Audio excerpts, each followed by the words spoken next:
नमस्कार दोस्तों, स्वागत है आप सभी का प्रतियोगिता पल में। पिछली क्लास में हम मौलिक अधिकार पर चर्चा करते हुए स्वतंत्रता के मौलिक अधिकार में अनुच्छेद 21 तक चर्चा कर चुके हैं। उसके आगे की चीज़ों को आज हम देखेंगे।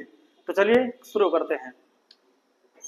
देखिए, आपको पिछली क्लास में हम बता दिए हैं अनुच्छेद 21 में जीवन के अधिकार के बारे में बताया गया है। उसमें 4-5 तरीके के वाद हैं, जैसे पुट्टास्वामीवाद, विशाखावाद, मेनका गांधीवाद और ए.के. गोपालनवाद और आपका ज्ञान कौरवाद। ये सभी वाद आप लोग ध्यान से समझ लीजिएगा। उसको वीडियो देख लीजिए, पड़ा हुआ है प्लेलिस्ट में, और उसको आप अच्छे से नोट्स बना करके रिवीजन कर लीजिए, रख लीजिए। तो उसके आगे आज हम देखेंगे स्वतंत्रता के मौलिक अधिकार में अनुच्छेद 21 का। देखिए, 86वें संविधान संशोधन के माध्यम से 2002 में शिक्षा संबंधी प्रावधान किया गया संविधान संशोधन करके। तो इसमें 3 जगह जोड़ा गया। देखिए, अनुच्छेद 1 संविधान के मौलिक अधिकार वाले खंड में अनुच्छेद 21 का जोड़ा गया, और आपका जो 51 का है मौलिक अधिकार, आपका 51 का है, उसमें आपका 11वां मौलिक कर्तव्य जोड़ा गया, मौलिक कर्तव्य जोड़ा गया। और आपका जो डीपीएसपी है, इसमें अनुच्छेद 45 में शिक्षा संबंधी प्रावधान किया गया। ठीक है, तो 86वें संविधान संशोधन के माध्यम से 2002 में शिक्षा संबंधी प्रावधान किया गया, और एक साथ संविधान के 3 भागों में संशोधन किया गया। भाग 3 में संशोधन करते हुए अनुच्छेद 21 का जोड़ा गया। इसमें शिक्षा को अनिवार्य किया गया, निःशुल्क किया गया। शिक्षा को अनिवार्य और निःशुल्क किया गया, निःशुल्क किया गया।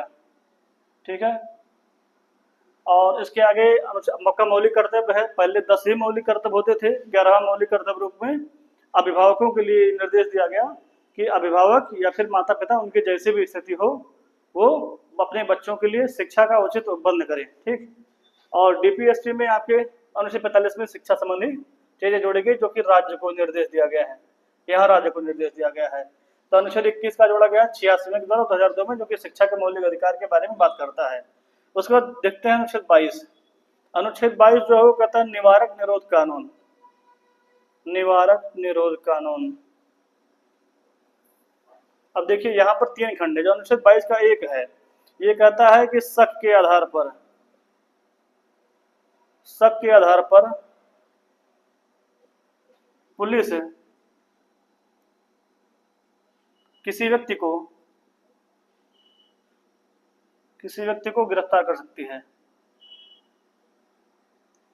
गिरफ्तार कर सकती है।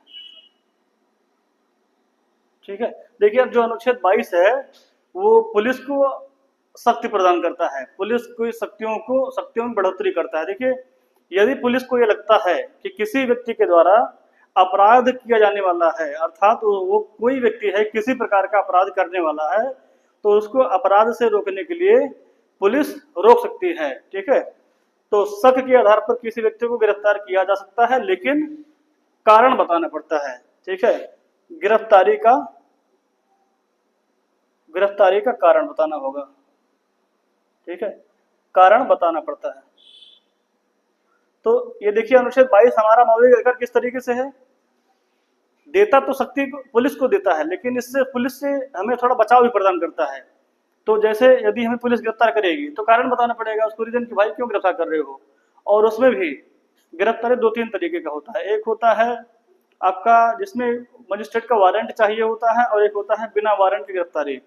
तो यदि आप कोई संज्ञेय अपराध करने की फिराक में है, ऐसा पुलिस को आभास होता है, तो बिना वारंट के भी आपको गिरफ्तार किया जा सकता है। अन्यथा आपको गिरफ्तार करने के लिए मजिस्ट्रेट से वारंट लेना पड़ेगा, तभी पुलिस आपको गिरफ्तार कर पाएगी। तो हमारा बचाव यह है कि हमें कारण बताना होगा। ठीक है, हमें पुलिस गिरफ्तार कर सकती है, लेकिन कारण बताना पड़ता है। और दूसरा हमारा बचाव क्या है कि अपने पसंद का हम वकील कर सकते हैं, तो हमारा ये बचाव है।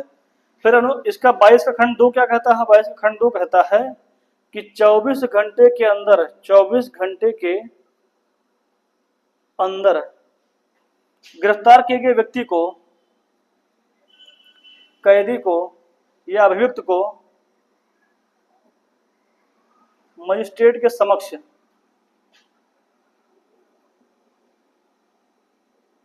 समक्ष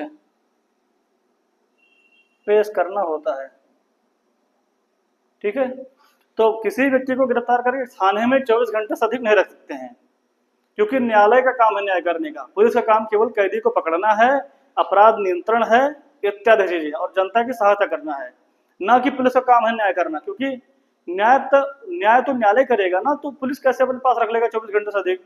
तो थाने में किसी कैद किए हुए व्यक्ति को 24 घंटा तक रखा जा सकता है। उसको 24 घंटे के अंदर निकटतम मजिस्ट्रेट के समक्ष कोर्ट में पेश करना होता है कि सर लीजिए ऐसा ऐसा मैटर है और ये रही जो है फाइल। तो फिर वो कोर्ट देखता है कि उसको उसके साथ कैसा व्यवहार करना है, उसको सजा देना है कि बाइज्जत बरी कर देना है, वो कोर्ट का मैटर है। ठीक, लेकिन 24 घंटे के अंदर थाने में नहीं रखा जाए किसी व्यक्ति को। ठीक, ये हमारे लिए बचाव है। और जो तीसरा है उसमें कहा गया प्रिवेंटिव डिटेंशन।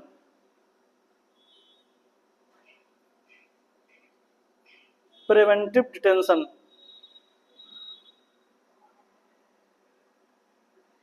इसे बोलते हैं हिंदी में निवारक नजरबंदी। निवारक नजरबंदी, प्रिवेंटिव डिटेंशन।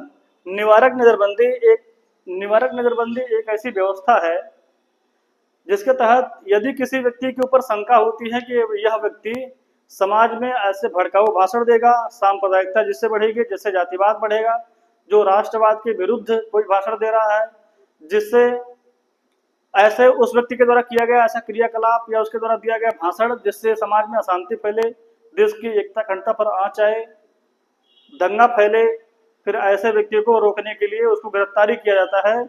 और इस व्यवस्था को बोलते हैं निवारक नजरबंदी। और इसके तहत किसी व्यक्ति को 3 माह के लिए गिरफ्तार किया जा सकता है।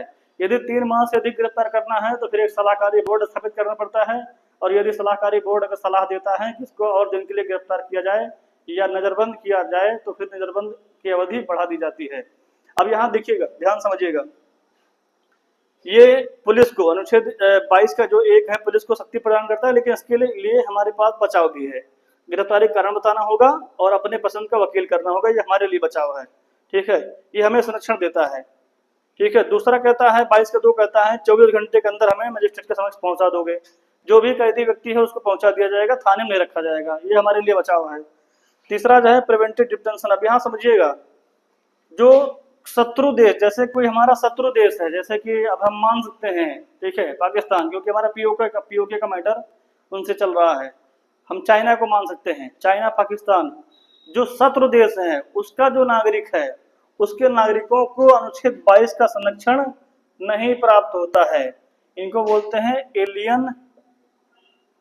एलियन इनिमी बोलते हैं, एलियन इनिमी बोलते हैं, शत्रु अन्य देशी, शत्रु अन्य देशी को अनुच्छेद 22 का संरक्षण नहीं प्राप्त होता है। और जिसको प्रिवेंटिव डिटेंशन के तहत गिरफ्तार किया गया है उसको भी 22 का संरक्षण नहीं प्राप्त होता है। तो यदि कोई शत्रु देश का नागरिक है जैसे चाइना और पाकिस्तान, उन देश के नागरिकों को 22 का संरक्षण नहीं प्राप्त होगा, बिना पुलिस बताए भी गिरफ्तार कर सकती है। ठीक है, अगर उनके द्वारा कोई ऐसी एक्टिविटी की जाती है तो। और यदि किसी व्यक्ति को प्रिवेंटिव डिटेंशन के तहत गिरफ्तार किया गया है तो उसको भी 22 का संरक्षण नहीं प्राप्त होता है। तो आशा करते हैं आप सभी को समझ में आया होगा।